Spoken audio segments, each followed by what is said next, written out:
और शरीफ में सीवरेज के गंदे पानी के बायस मच्छरों की अफजाइश हो रही है। मलेरिया समेत दीगर वबाई अमराज फैलने का खदशा है और इलाका में ताफून फैलने से शहरी रातें जाकर गुजारने पर मजबूर। शहरी सरापा एहतजाज। दूसरी जानिब म्यूनसिपल कमेटी अमला बासर सियासी अफराद के डेरों और म्यूनसिपल कमेटी ऑफिसर्स की रहायश गाहों पर मुलाजमत के फ़राइज़ सारे अंजाम दे रहे हैं।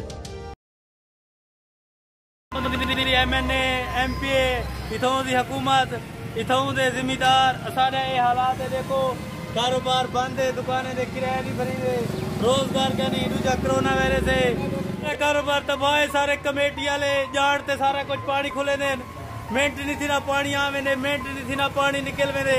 ये गटर लाइन बंद है, क्या मसला है? जेरी ग्रांड हम दिए अपने काम लेने, रोड नहीं बढ़ती, हशर है, कारोबार तबाह है। क्या करूँ, घर के खर्चे नहीं चलते, दुकानदार किराया गिनाना आवे ने, जल्दी करो किराया दो, आमदनी है कहना सारा सा किने वजू तबाह से बर्बाद है। लिहाजा ये रोड का बंदोबस्त किया वजे, पानी निकाले वजे।